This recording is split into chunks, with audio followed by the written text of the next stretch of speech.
함께 사도신경으로 신앙 고백하겠습니다.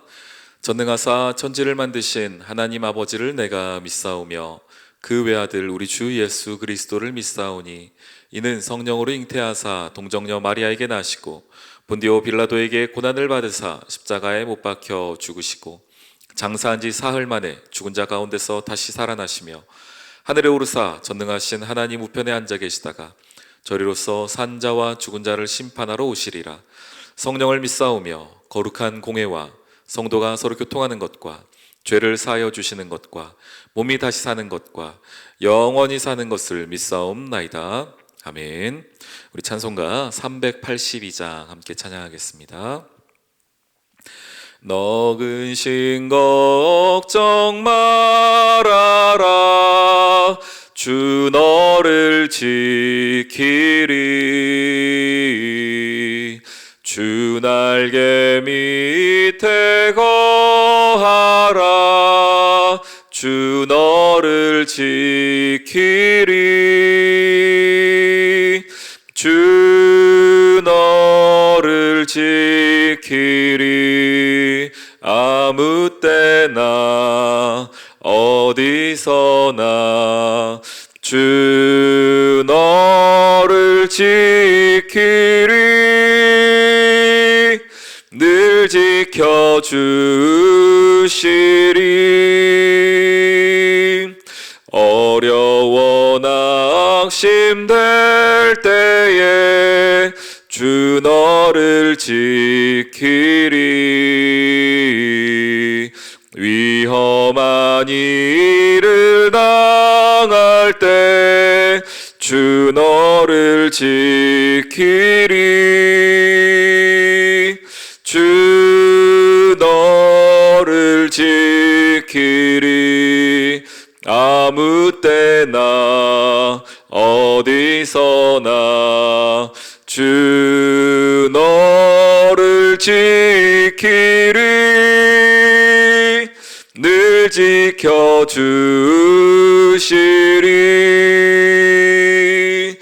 너 쓸 것 미리 아시고 주 너를 지키리.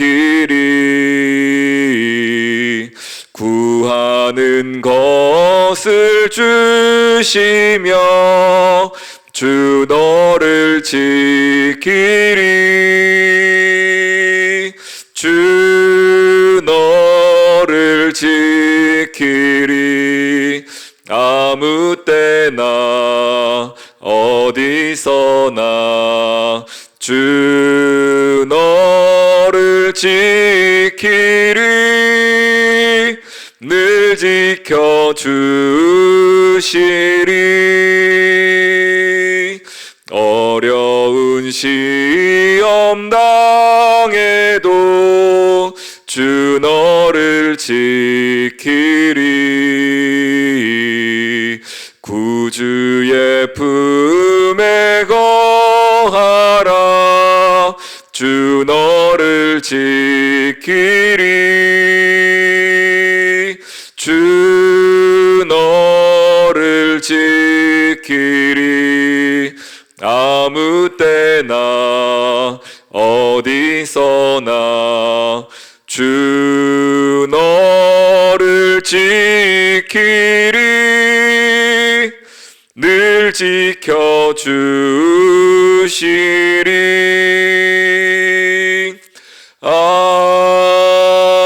아멘. 사무엘하 15장 말씀 함께 보겠습니다. 사무엘하 15장 1절로 18절까지의 말씀입니다. 그 후에 압살롬이 자기를 위하여 병거와 말들을 준비하고 호위병 50명을 그 앞에 세우니라. 압살롬이 일찍이 일어나 성문 길 곁에 서서 어떤 사람이든지 송사가 있어 왕에게 재판을 청하러 올 때에 그 사람을 불러 이르되 너는 어느 성읍 사람이냐 하니 그 사람의 대답이 종은 이스라엘 아무 지파에 속하였나이다 하면 압살롬이 그에게 이르기를 보라 내 일이 옳고 바르다마는 내 송사를 들을 사람을 왕께서 세우지 아니하셨다 하고 또 압살롬이 이르기를 내가 이 땅에서 재판관이 되고 누구든지 송사나 재판할 일이 있어 내게로 오는 자에게 내가 정의 베풀기를 원하노라 하고 사람이 가까이 와서 그에게 절하려 하면 압살롬이 손을 펴서 그 사람을 붙들고 그에게 입을 맞추니 이스라엘 무리 중에 왕께 재판을 청하러 오는 자들마다 압살롬의 행함이 이와 같아서 압살롬의 이스라엘 사람의 마음을 압살롬이 훔치니라.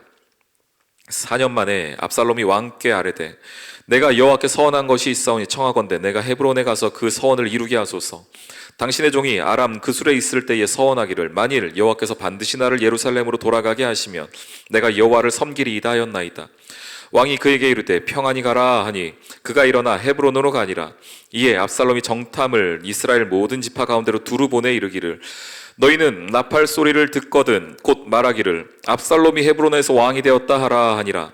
그때 청함을 받은 200명이 압살롬과 함께 예루살렘에서부터 헤브론으로 내려갔으니 그들은 압살롬이 꾸민 그 모든 일을 알지 못하고 그저 따라가기만 한 사람들이라. 제사 드릴 때에 압살롬이 사람을 보내 다윗의 모사 길로 사람 아히도벨을 그의 성읍 길로에서 청하여 온지라. 반역하는 일이 커감해 압살롬에게로 돌아온 백성이 많아지니라. 전령이 다윗에게 와서 말하되 이스라엘의 인심이 다 압살롬에게로 돌아갔나이다 한지라. 다윗이 예루살렘에 함께 있는 그의 모든 신하들에게 이르되 일어나 도망하자. 그렇지 아니하면 우리 중 한 사람도 압살롬에게서 피하지 못하리라. 빨리 가자. 두렵건대 그가 우리를 급히 따라와 우리를 해하고 칼날로 성읍을 칠까 하노라. 왕의 신하들이 왕께 이르되 우리 주 왕께서 하고자 하시는 대로 우리가 행하리이다. 보소서 당신의 종들이니이다 하더라. 왕이 나갈 때에 그의 가족을 다 따르게 하고 후궁 10명을 왕이 남겨두어 왕궁을 지키게 하니라. 왕이 나가매 모든 백성이 다 따라서 벳메르하게 이르러 멈추어 서니 그의 모든 신하들이 그의 곁으로 지나가고 모든 그렛 사람과 모든 블렛 사람과 및 왕을 따라 가드에서 온 모든 가드 사람 600명이 왕 앞으로 행진하니라. 아멘. 오늘 말씀은 압살롬의 반역의 과정에 관하여 보여주고 있습니다. 압살롬은 다윗의 아들입니다. 아들인데 아들이 아버지를 향하여서 칼을 내어든 모습이지요. 이제는 나라를 빼앗겠다는 것입니다. 세상 사람들 하는 이야기로 권력은 부자와 아버지와 아들도 나누는 것이 아니다라고 하였는데 오늘 그 말씀이 딱 맞다 싶습니다. 물론 이 일들이 가능하게 된 것은 하나님이 허락하셨기 때문이었고 그리고 그 시작점, 시발점은 다윗이 밧세바를 취함으로서부터 시작이 되어졌습니다. 하나님께 회개하였고 하나님은 용서를 하셨지만 너의 집에 칼이 끊어지지 아니할 것이다 라는 하나님의 그 심판의 메시지가 있었죠. 그래서 그 메시지에 따라서 그 말씀에 따라서 지금 이 모든 일들이 진행되어져 가고 있는 것입니다. 그러니까 다윗 입장에서도 참 안타까운 일이고 또 길을 행하는 압살롬 입장에서도 참 안타까운 모습을 오늘 저희가 보게 됩니다. 압살롬이 맨 처음에는 어떻게 하였는가? 바로 아버지를 향하여 칼을 들이밀진 않죠. 먼저 머리를 쓰는 것입니다.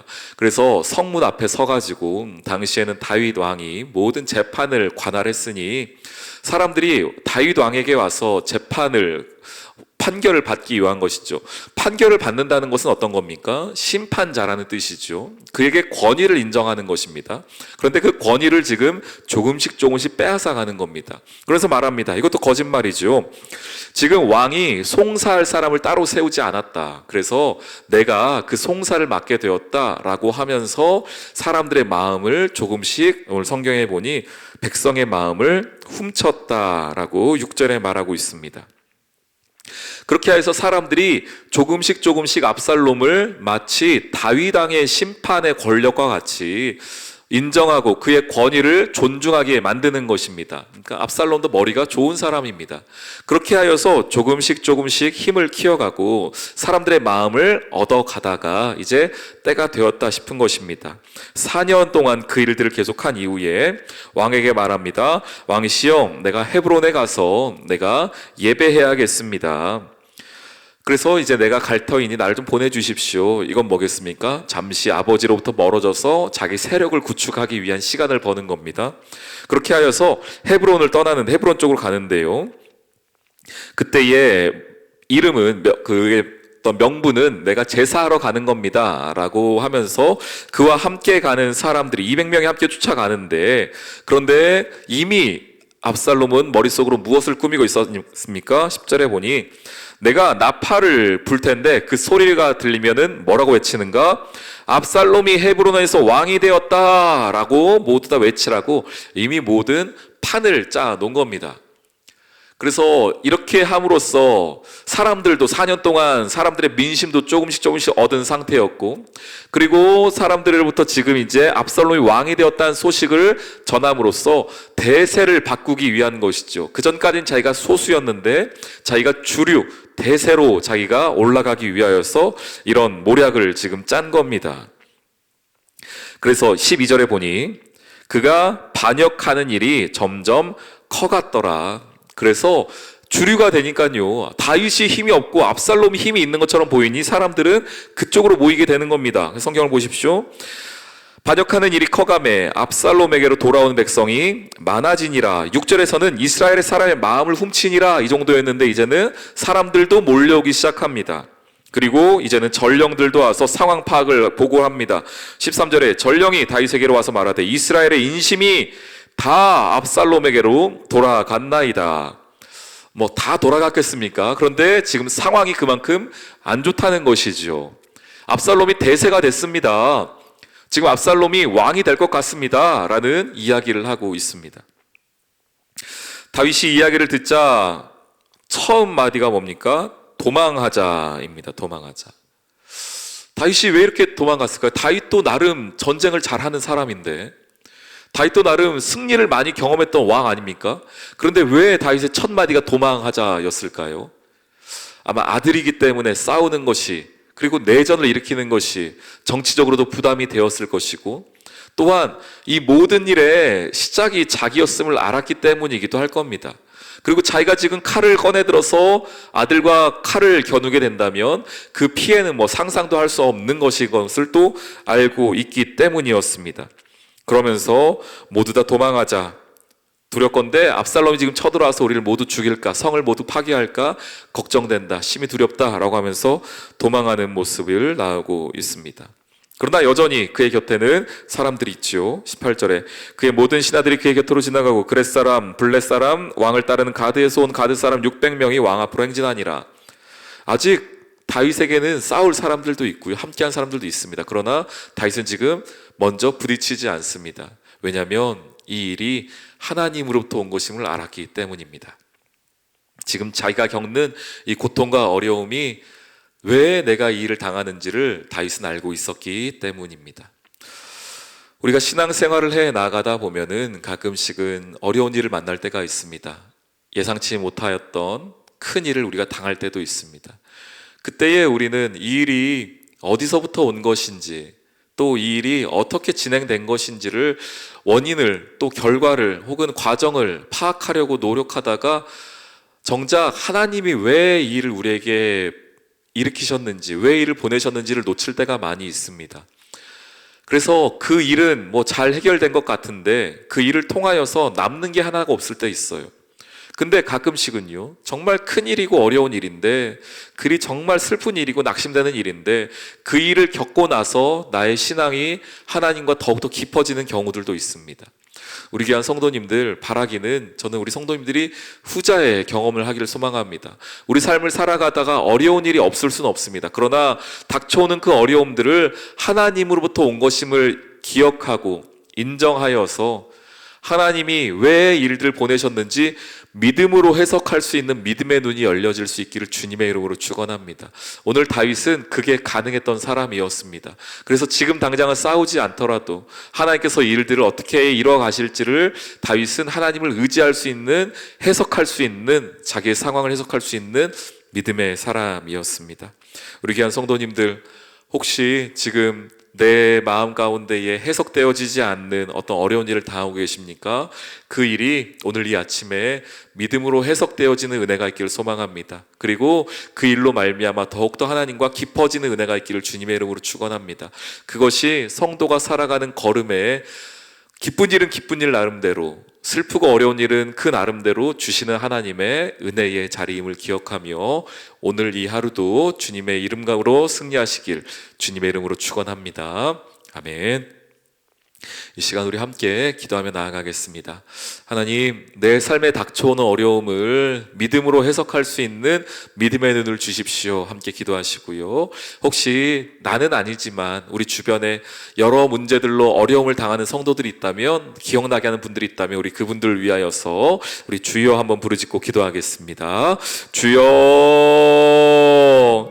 하나님, 오늘 이 하루의 삶을 살아가면서 내가 당하는 어려움들이 믿음으로 해석되어지고 또한 믿음으로 말미암아 다시 한번 나아갈 수 있는 시간 될 수 있도록 인도하시며 어려움을 당하는 일들이 있는 귀한 지체들을 하나님께서 역사하여 주시옵소서.